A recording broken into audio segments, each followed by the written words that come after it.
तो हेलो बच्चों, जीडब्ल्यू परिवार में आप सबका बहुत बहुत स्वागत है। तो मेरे डियर साथियों, अब हम जो है ना कहाँ आ गए हैं, तो हम आ गए हैं भैया आदर्श और अनादर्श विलयन पर। तो मतलब हमें यहाँ पर आज की वीडियो में आदर्श अनादर्श विलयन बहुत अच्छे से एग्जाम्पल ग्राफ सहित बहुत बेहतरीन तरीके से कंप्लीट करना है और हमारे लिए ये इंपॉर्टेंट टॉपिक बन जाता है हमारे एग्जाम के पॉइंट ऑफ व्यू से, ठीक है ना। तो ध्यान से अच्छे से समझना है, एक एक चीज क्लियर आपको आती है। और भाई मैं आपके लिए थोड़ा सा सजेस्ट करूंगा कि अगर आप पढ़ो तो प्लेलिस्ट के अनुसार पढ़ना। हर एक वीडियो आपकी प्लेलिस्ट में ऐड कर दी जाती है, प्लेलिस्ट के अनुसार पढ़ोगे तो एक एक कॉन्सेप्ट आपका क्लियर होता जाएगा। और अगर आप इधर उधर की वीडियो देखोगे तो आपको दिक्कत हो सकती है, ठीक है ना। चलो तो स्टार्ट करते हैं भाई। हमारा पहला टॉपिक क्या है आज? आदर्श विलयन, ठीक है ना। क्या है? आदर्श विलयन।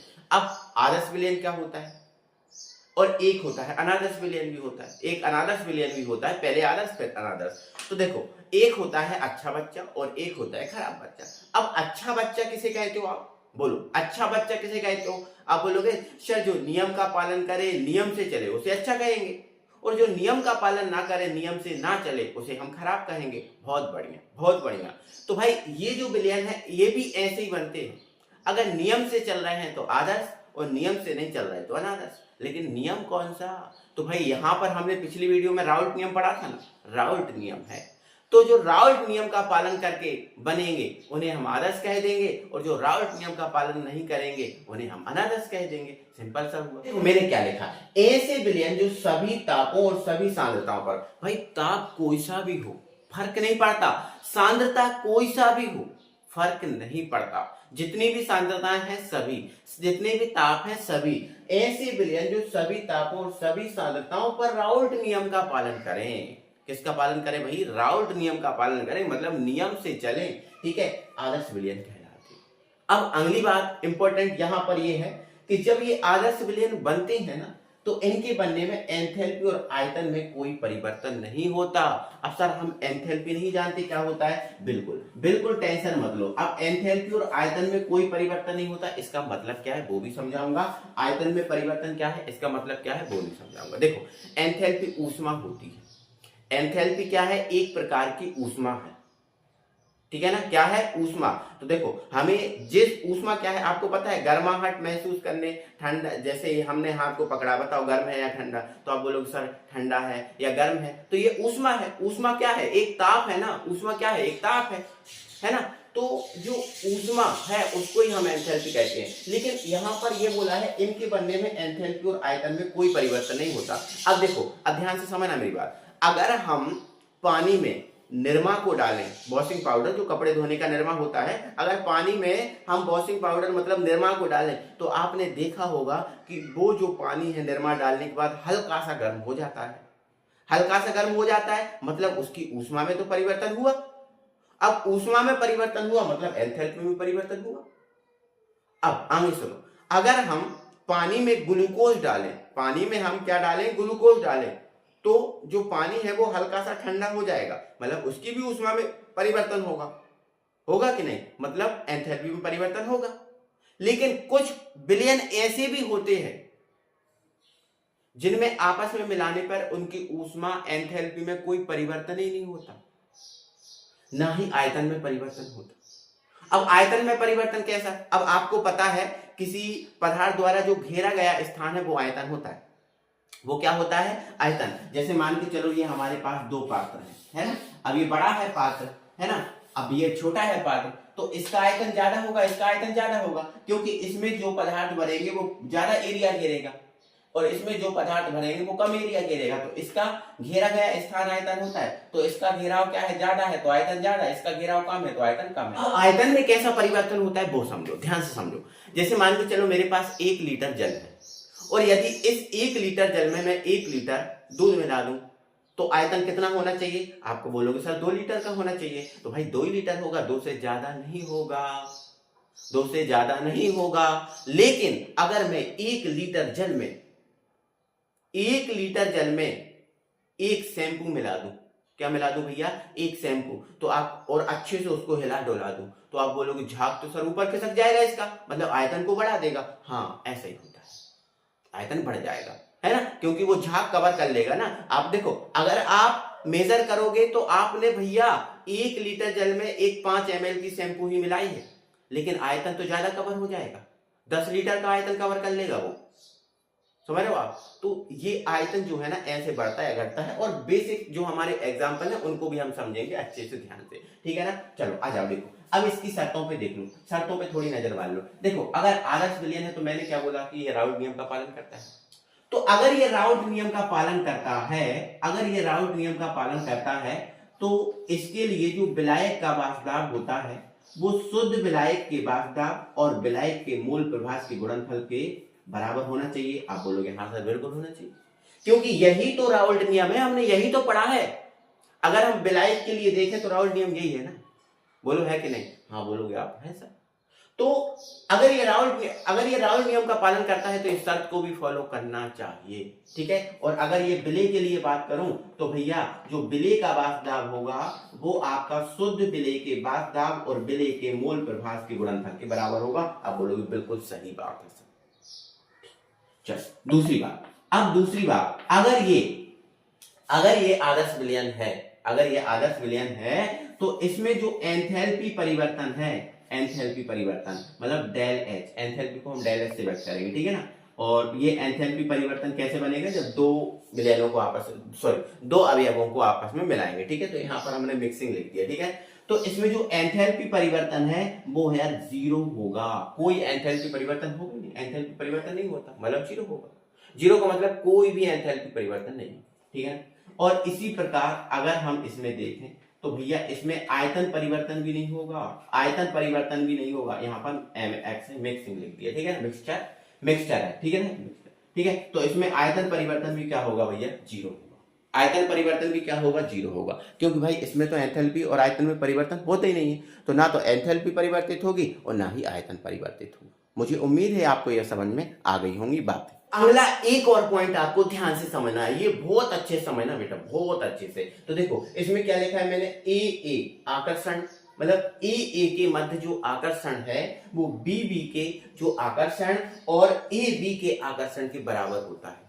मतलब ए के मध्य जो आकर्षण बल लग रहा है वो बी और बी के मध्य आकर्षण बल के बराबर होगा, और ये ए बी के आकर्षण बल के बराबर भी होगा। तो सर ये तो हमें समझ में नहीं आया, ए बी क्या कर दिया सर, ये ए क्या है, बी क्या है। ध्यान से समझो भाई, टेंशन मतलब है हर एक जो चीज को, हर एक पॉइंट को आपको क्लियर करूंगा बिल्कुल एक तरह अच्छी तरीके से, ठीक है। मान के चलो भाई हमारे पास यहाँ पर एक पात्र है ए, ठीक है ना, ए, ओके, और हमारे पात्र यहाँ पर एक दूसरा पात्र है, ठीक है ना, यहाँ।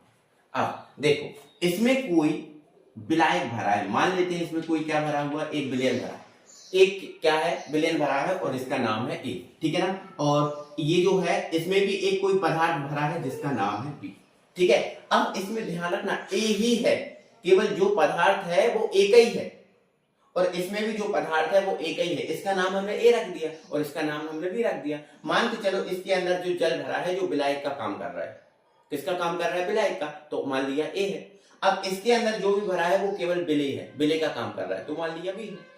तो अब ए आकर्षण बल का मतलब क्या है, तो ए आकर्षण बल का मतलब क्या है कि इसमें जो पदार्थ है उसके जो अणुओं के बीच आकर्षण बल होगा उसको ही हम बोल रहे हैं ए आकर्षण, ए आकर्षण।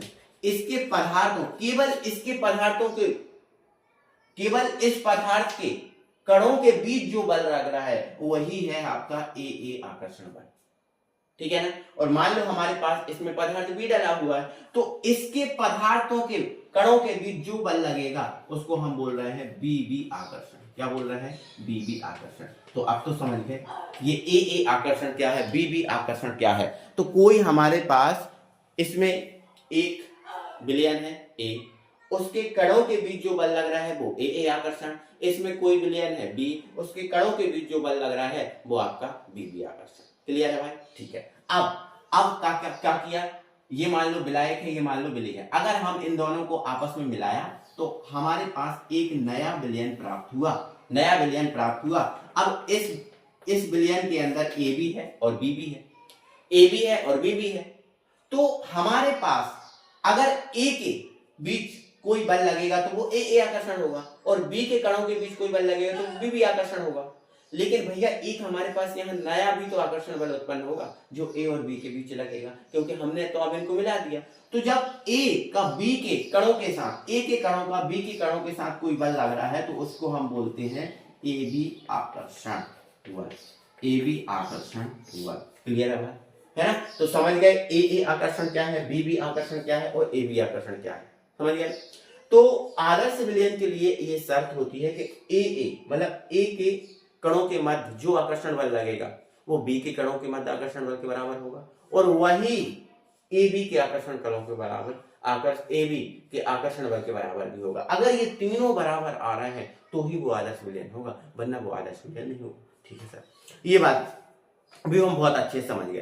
अब सर हमें इसके एग्जाम्पल तो बताओ, सर हमें एग्जाम्पल बताओ कि भैया आदर्श विलयन बनाने के लिए हमें ऐसे कौन से पदार्थों को मिलाना पड़ेगा, कौन से पदार्थों को मिलाएं कि हमारा आदर्श विलयन बन जाए। तो ध्यान से सुनो भाई, आपको लगभग एक जैसे पदार्थों को मिलाना है। लगभग एक जैसे पदार्थों को मिलाओगे तो वो लगभग आदर्श विलयन का काम करेंगे, है ना?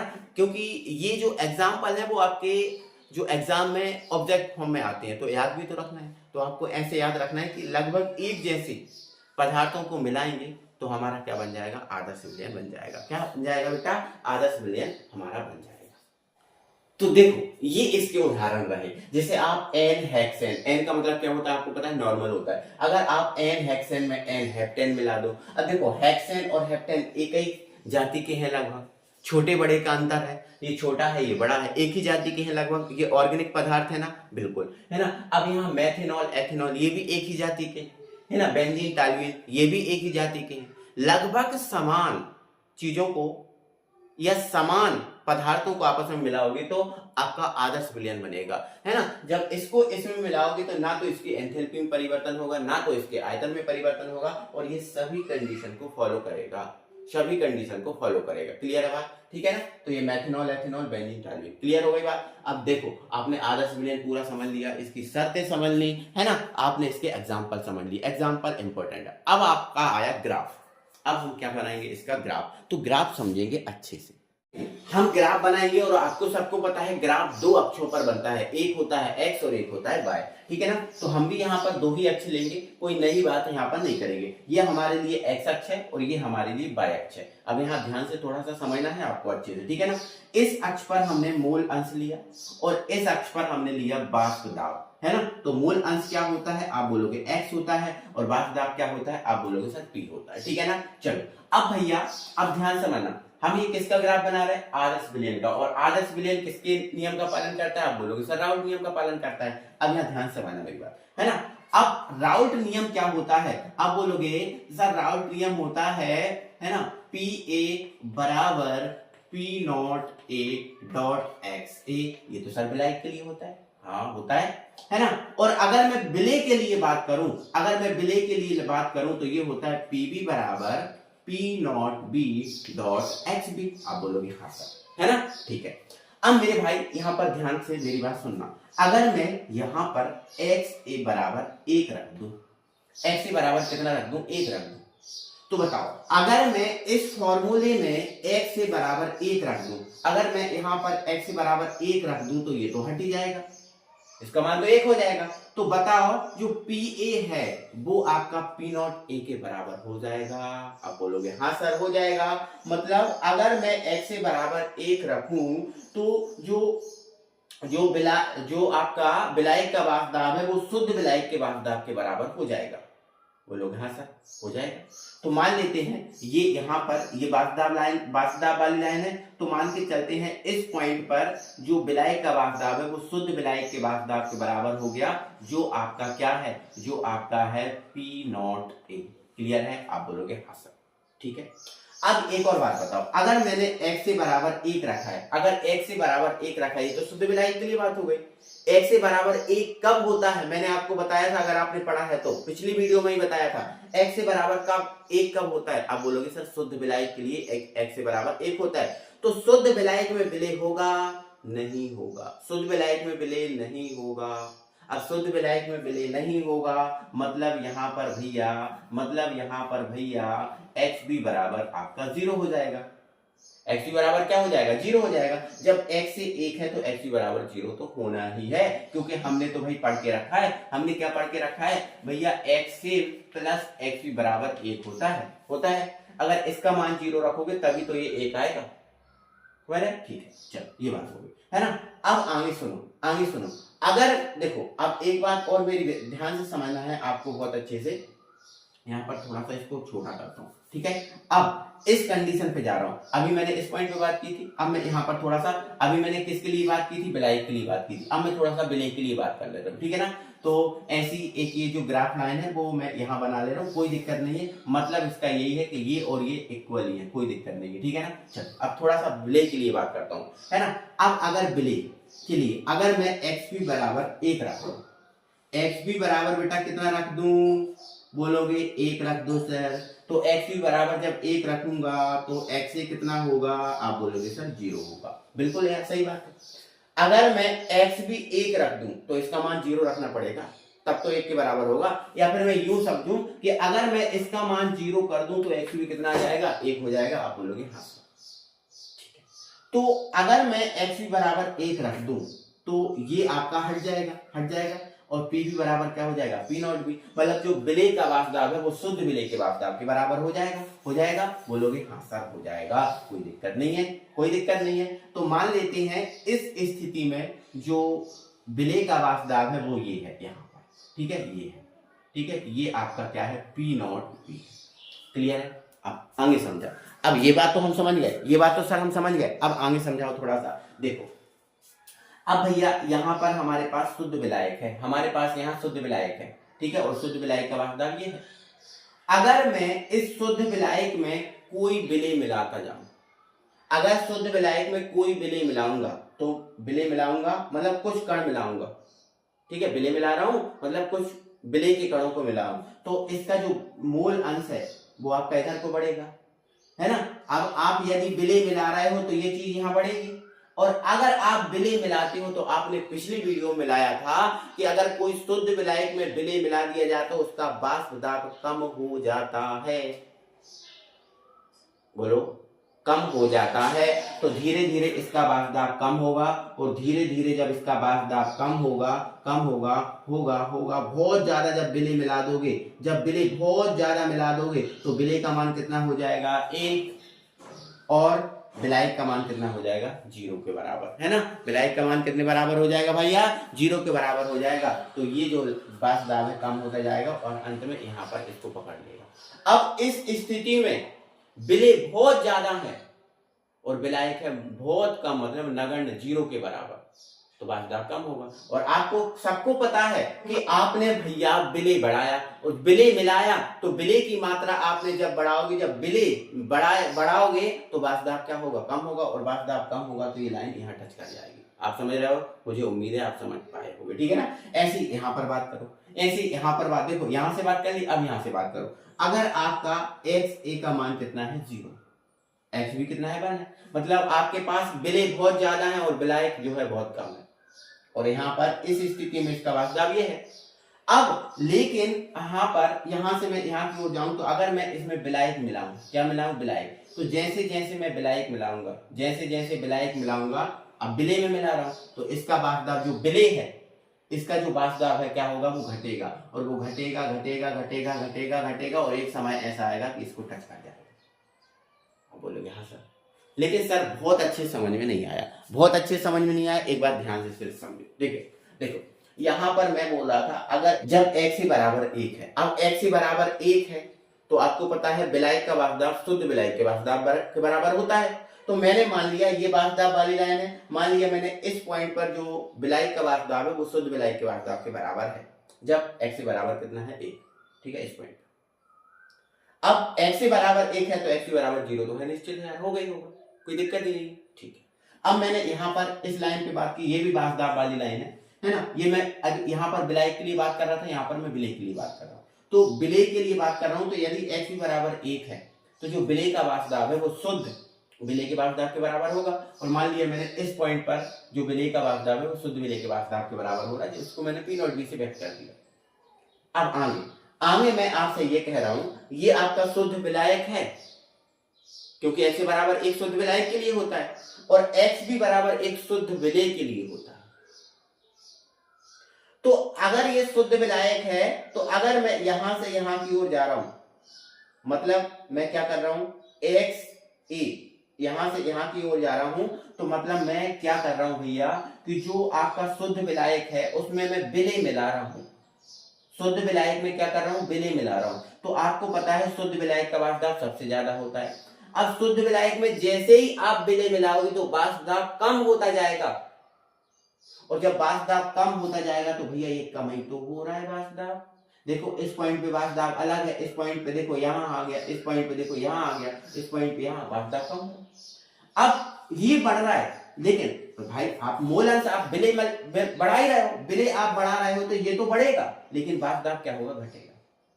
अब वाष्प दाब घट गएगा और एक समय ऐसा आएगा कि जब आपका जो विलेय है बहुत ज्यादा हो जाएगा और विलायक विलेय की तुलना में बहुत कम हो जाएगा, लगभग 0 के बराबर। तो ये क्या होगा, विलेय हाईएस्ट हो जाएगा और जो वाष्प दाब है जब विलेय बहुत ज्यादा हो गया तो वाष्प दाब बहुत ज्यादा कम हो जाएगा, मतलब यहां आ जाएगा, है ना, और यहां पर लगभग ये 0 के बराबर हो जाएगा।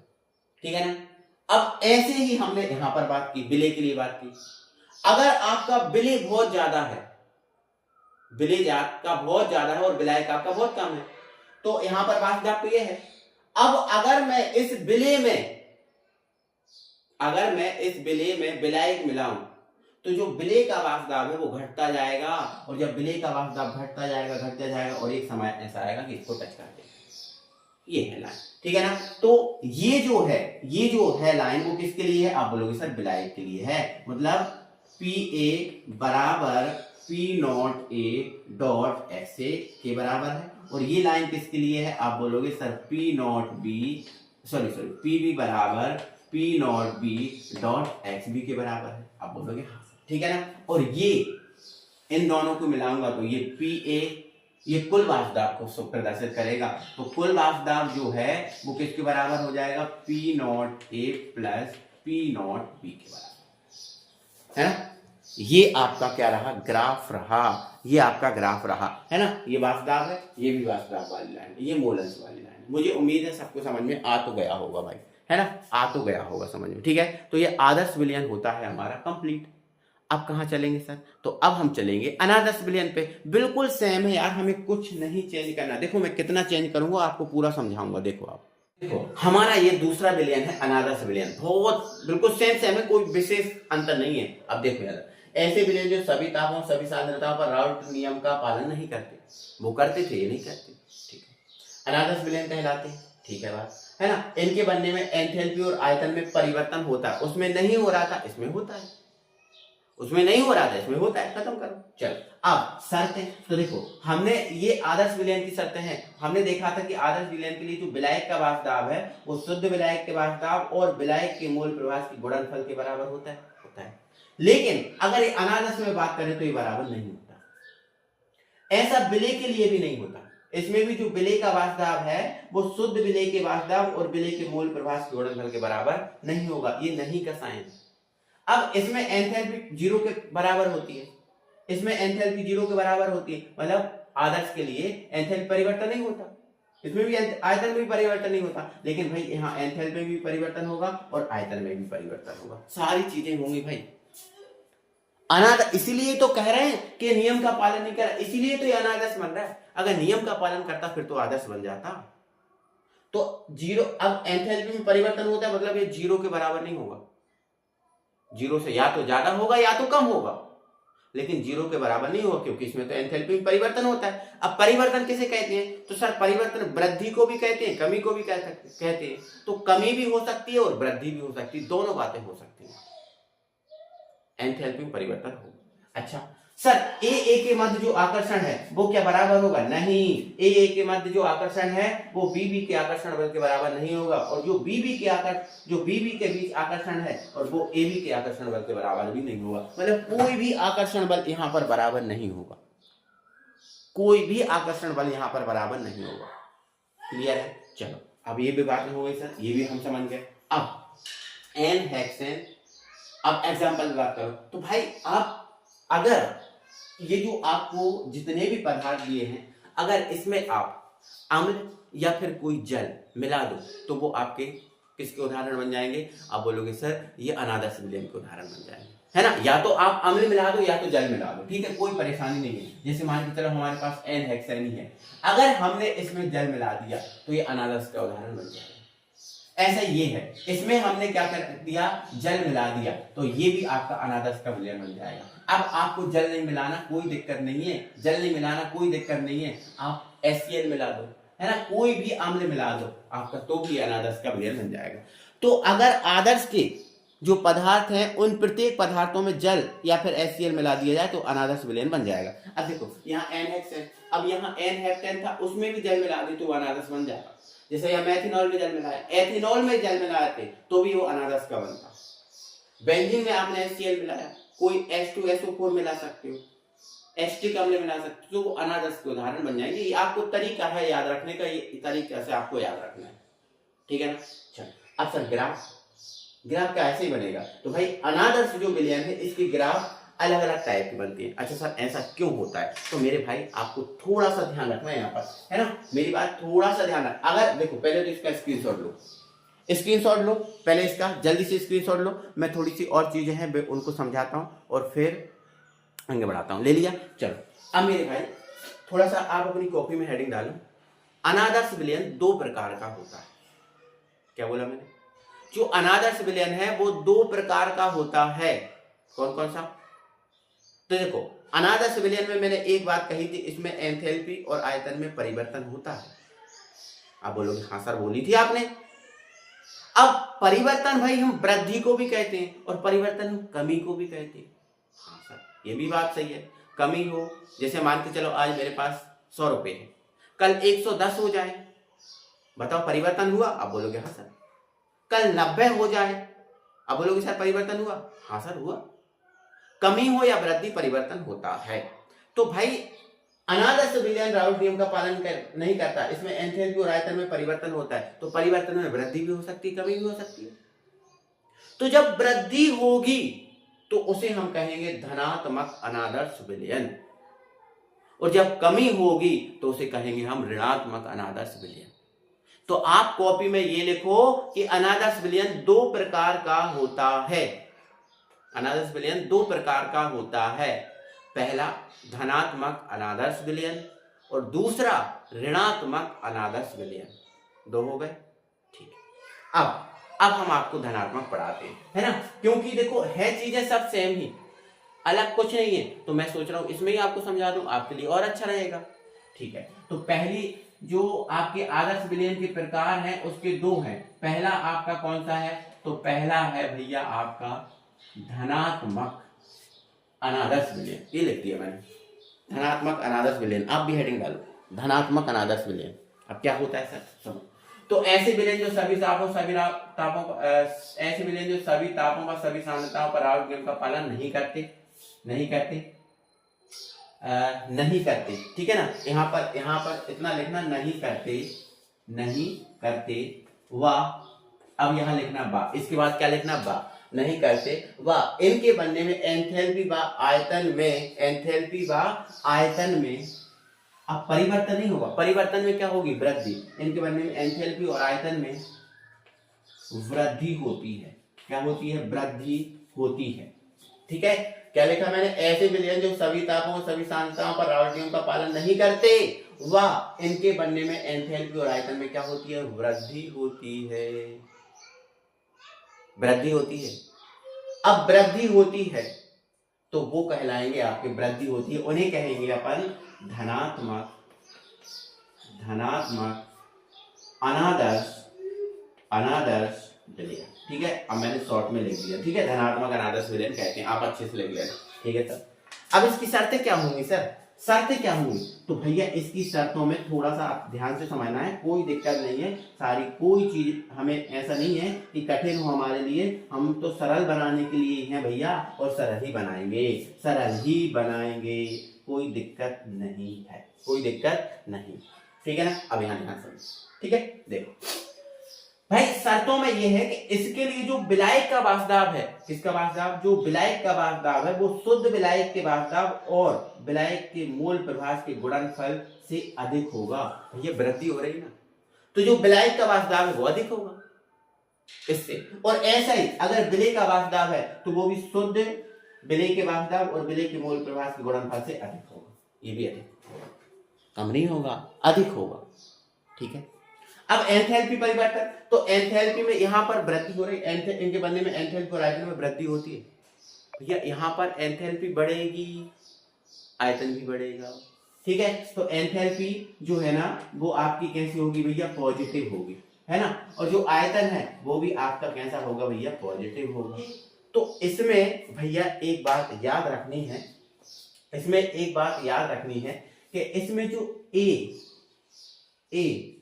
बी के बीच जो आकर्षण होगा, ए और बी के बीच जो आकर्षण होगा, जो भी क्या होगा, आकर्षण होगा, वो आकर्षण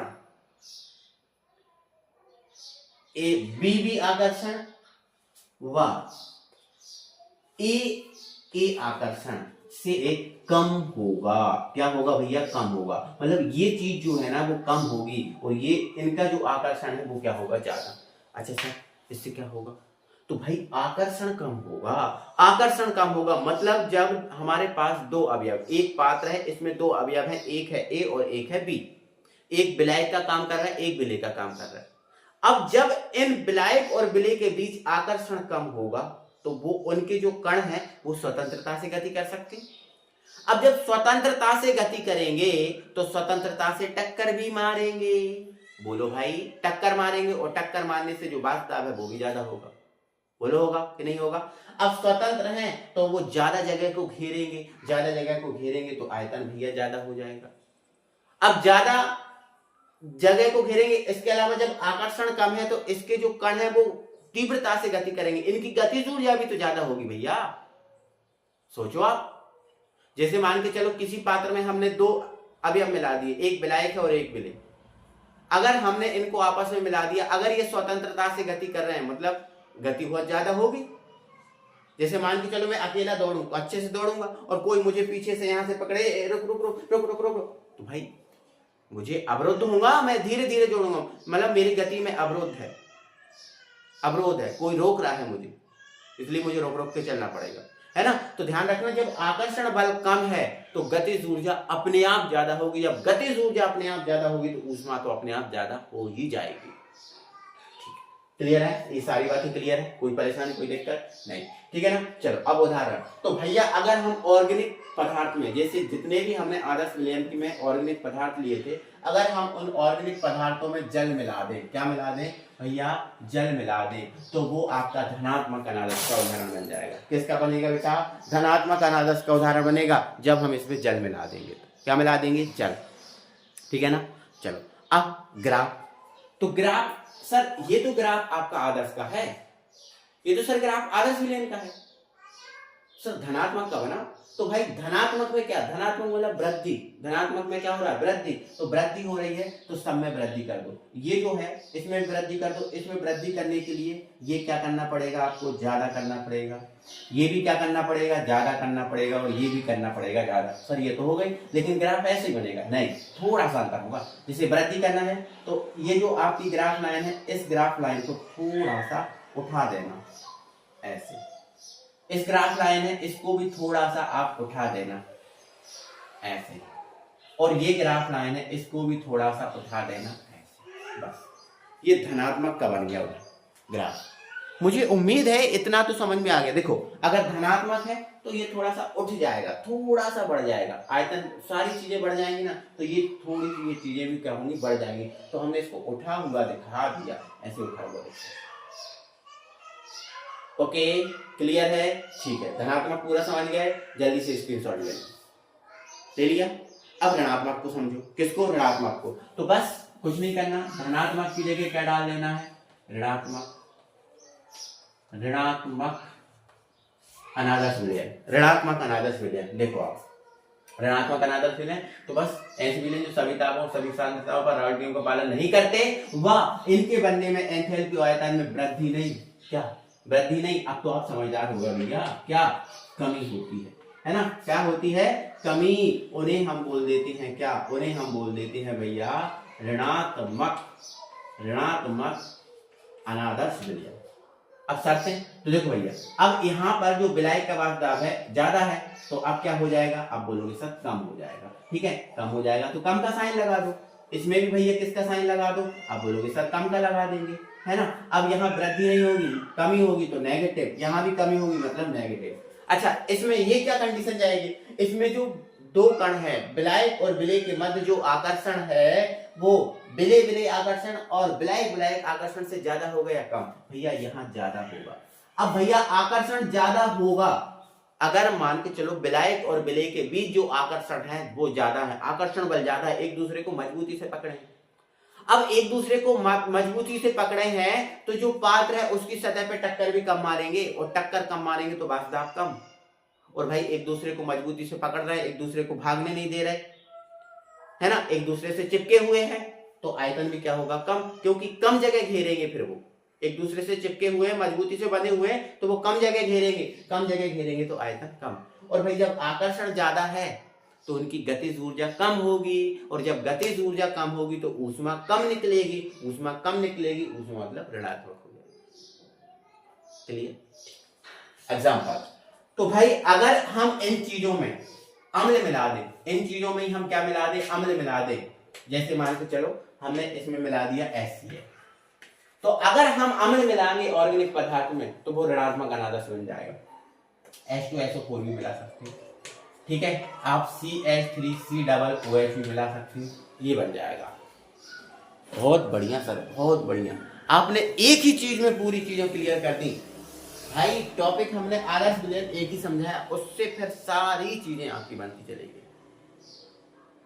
ठीक है, अब ग्राफ तो भैया सर यहाँ तो कमी हो रही है सर, हाँ कमी हो रही है सर, तो जब कमी हो रही है तो भैया कमी हो रही है तो ये साइन उल्टे हो जाएंगे, ये कमी होगी तो इसमें जो विलायक का कम, यहाँ पर ये भी कम हो जाएगा और यहाँ भी ये भी कम हो जाएगा। और सर जब ये चीजें कम हो जाएंगी तो इसको उठाएंगे क्या, नहीं, इसको उठाना नहीं है, फिर इसको अपने नीचे गिराना है। ठीक है ना, इसको अपन को उठाना नहीं है, इसको अपन को नीचे गिराना है। ठीक है, नीचे कैसे गिराएंगे सर, देखो हम बताते हैं इसको नीचे कैसे गिराना है, हम बताते हैं। ठीक है ना, इसको नीचे कैसे गिराना है, तो देखो नीचे गिराना है तो ये ग्राफ लाइन ऊपर से नहीं, अब आपको नीचे से ले जाना है, ऐसे, है ना, ये लाइन भी आपको ऐसे ले जाना और ये लाइन भी आपको ऐसे ले जाना। ठीक है, ये है कहानी इसकी, है ना, ये पूरी कहानी है इसकी। आपने समझा, बहुत अच्छे से समझा, बहुत अच्छे से जाना। अब हम आपको होमवर्क देते हैं। होमवर्क क्या है, होमवर्क आपका ये है, आपको आदर्श और अनादर्श विलयन में अंतर लिखना है 4, आदर्श और अनादर्श में 4 लिखना है।